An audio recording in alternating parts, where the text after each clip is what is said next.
দুর্গাপুরের অভিজাত বেঙ্গল অম্বুজা টাউনশিপে বছরের পর বছর ধরে পড়ে রয়েছে একাধিক খালি প্লট, আর সেই জমি এখন স্থানীয় বাসিন্দাদের কাছে আতঙ্কের কারণ।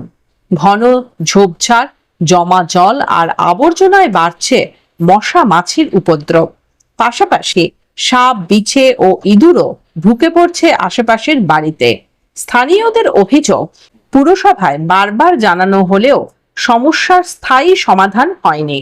খালি প্লটগুলিতে আগাছা সাফাই, জল নিষ্কাশন ও কীটনাশক স্প্রে করার দাবিতে পুরসভায় লিখিত অভিযোগ জমা দিয়েছেন স্থানীয় বাসিন্দা চন্দনা পাণ্ডে। বিষয়টি খতিয়ে দেখে প্রয়োজনীয় পদক্ষেপের আশ্বাস দিয়েছেন বিধায়ক লক্ষণ ঘোরই।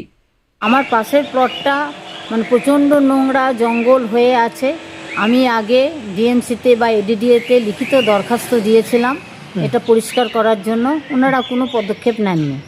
আমাকে বলেছিলেন আপনি পরিষ্কার করে নিন, তালা ভেঙে পরিষ্কার করে নিন। আমি বেআইনি কাজ করতে চাই না, ওই জন্য আমি তালা ভাঙিনি। আমি এমনি লোক দিয়ে, পাঁচির টপকে একটু লোক দিয়ে পরিষ্কার করেছিলাম আমার পাশটা সাপ খুব ঢুকছে বলে। তখন উনি বলেছিলেন আমাকে যে আপনি আমার জায়গা দখল করছেন, এই সমস্ত যার প্লট ওনাদের আর কি আপত্তি, আমাদের পরিষ্কার করার জন্য আপত্তি এই প্লটটা।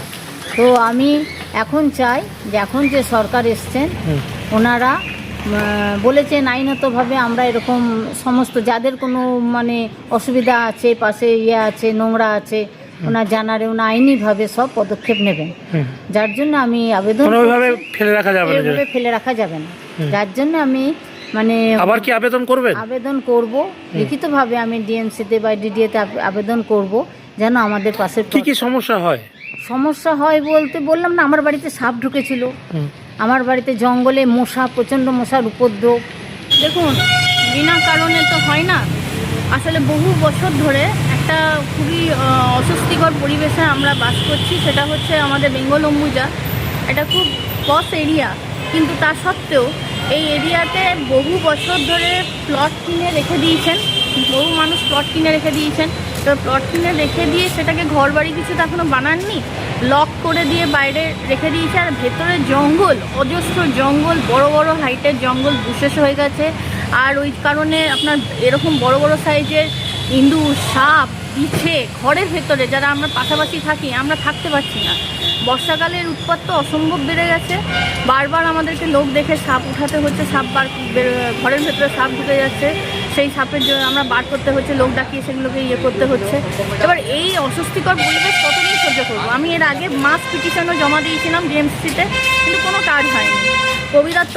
কবি দত্তজি তখন এডিডিএর ইয়েতে ছিলেন, ইনি অনিন্দিতাদি বলেছিলেন যে কবি দত্তদাকে বলতে। আমি ওখানে গিয়েও বলেছিলাম, উনি আমাকে বলেছিলেন এক কাজ করুন, লকটা ভেঙে দিন, ভেঙে ভেতরের কাজ করে নিন, যা করার, পুলিশ কিছু করতে পারবে না। কিন্তু আমি তো একজন সাধারণ ব্যক্তি হিসেবে, একজন সিটিজেন হয়ে কারোর লক ভেঙে দিয়ে বেআইনি কাজ করতে পারি না। আমি অপেক্ষা করেছি, দিনের পর দিন বলেছি, আরও অনেকবার পেপার জমা দিয়েছি, লিখিত অভিযোগ জমা দিয়েছি, কোনো কাজ হয়নি। দুদিন আগে দিদিভাই, আমাদের অগ্নিমিত্রা পাল দিদিভাই যখন বলেন যে এরকম প্লট ফেলে রাখা যাবেন না, আপনারা ফটো তুলে পাঠান, আমরা তখন সবাই মিলে আবার ডিসাইড করি যে আরেকবার আমরা চেষ্টা করে দেখতেই পারি। তো সেই হিসেবে আমরা আবার চিঠি লিখে ইনাকে এখানে জমা দিলাম। মাননীয় মন্ত্রী বলেছেন, শুধু আমি বলছি বেঙ্গল অম্বুজা নয়, বেনাচিটি কালকে ভদ্রলোক এসেছিলেন, মিষ্টি দোকানের পাশে 10 কাঠা জায়গা নিয়ে পড়ে আছে, পুরো জঙ্গল, সাপ বেরোচ্ছে। এই যে সারা দুর্গাপুর জুড়ে এডিডির যে জায়গা নেওয়া হয়েছে, কারখানা নাম করে, সেই কারখানাতে ইতিমধ্যেই টাকা লোন নিয়ে নিয়েছেন, না কারখানা করছেন না তারা ছাড়ছেন। আমরা পরিষ্কারভাবে বলেছি কোনো ফাঁকা জমি ফেলে রাখা যাবে না। বাইরের জমি নিয়ে নিয়েছেন, সেটা আপনি কিছু করবেন না, সেটাও চলবে না। হয় আমরা কারখানা করতে হবে, ইন্ডাস্ট্রি করতে হবে, না ফেরত দিতে হবে। তো সারা অনুযায়ী 5 দিনে বলেছেন সম্পূর্ণভাবে এই ঝোপ, জঙ্গল, মশা শুরু করে সেটা পরিবেশ নষ্ট করছে। এই জন্যে কোনো ভিতরে চারদিকে বাড়ি হয়ে গেছে, আপনি জঙ্গল করে ফেলে রাখবেন, আর সেটা এলাকার মানুষের সমস্যা হবে, সেটা ডেঙ্গু ছড়াবে, মশা দৌড়তে হবে, মশা কামড়ে অন্য রোগ তৈরি হবে, এটা হতে পারে না।